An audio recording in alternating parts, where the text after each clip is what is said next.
വെങ്കിടങ്ങ് പഞ്ചായത്തിലെ standing committee തെരഞ്ഞെടുപ്പ് മാറ്റിവെച്ചത് സാങ്കേതിക കാരണങ്ങൾ കൊണ്ടാണെന്നും പ്രതിപക്ഷാംഗങ്ങൾ ചൂണ്ടിക്കാട്ടിയ തരത്തിലുള്ള അനൈക്യം UDF ഭരണസമിതിയിലില്ലെന്നും പഞ്ചായത്ത് പ്രസിഡന്റ് ഗ്രേസി ജേക്കബ് പറഞ്ഞു.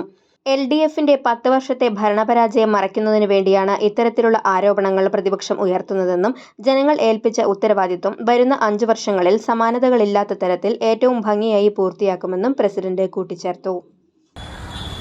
ഇന്നലെ ചില സാങ്കേതിക കാരണങ്ങളാലാണ് ഇന്നലെ ഈ സ്റ്റാൻഡിംഗ് കമ്മിറ്റി തെരഞ്ഞെടുപ്പ് മാറ്റിവെക്കാൻ കാരണമുണ്ടായത്.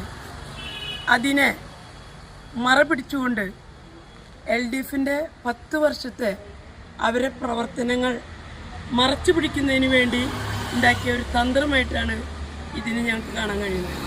UDFൽ ഒരു അനൈക്യവുമില്ല. ഇന്ന് സ്റ്റാൻഡിംഗ് കമ്മിറ്റി തെരഞ്ഞെടുത്തപ്പോൾ ഒരു വോട്ടെടുപ്പ് പോലും ഇല്ലാതെയാണ് ഇന്ന് ഐക്യകണ്ഠേന തന്നെ ഈ തെരഞ്ഞെടുപ്പ് ഇവിടെ നടന്നത്. ഇതിൽ യാതൊരു പ്രയാസവും ഒന്നുമില്ല. കാരണം ഇവിടെ സംബന്ധിച്ച് പറയുകയാണെങ്കിൽ 10 വർഷമായിട്ട് ഇവിടുത്തെ റോഡുകൾ, കുടിവെള്ളം, അതുപോലെ തന്നെ പുളിവെള്ളം കയറില്ലേ, പുളിക്കെട്ട് കെട്ടാത്തത്, ഇതെല്ലാം മറച്ചു പിടിക്കുന്നതിന് വേണ്ടി അവരുണ്ടാക്കിയ ഒരു തന്ത്രമാണിത്.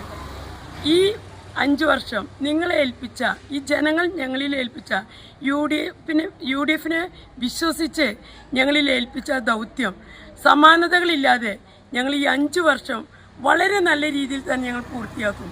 ഇപ്പോൾ ഈ ദിവസത്തിനുള്ളിൽ ഞങ്ങൾ കോൺട്രാക്ടർമാരെ നേരിട്ട് വിളിക്കുകയും അവരുമായി ചർച്ച ചെയ്യുകയും എല്ലാ ഇടപെടലും നടത്തിക്കൊണ്ടിരിക്കുകയാണ്. അതുപോലെ തന്നെ ജലനിധിയായിട്ടുമെല്ലാം. അപ്പോൾ അതെല്ലാം നല്ല രീതിയിൽ തന്നെ ജനങ്ങളുടെ ഒപ്പം നിന്നുകൊണ്ട് ഞങ്ങൾ ഇവിടെ പ്രവർത്തനം നിങ്ങൾക്ക് വേണ്ടി കാഴ്ചവെക്കുമെന്നാണ് എനിക്ക് ഈ അവസരത്തിൽ പറയാനുള്ളത്.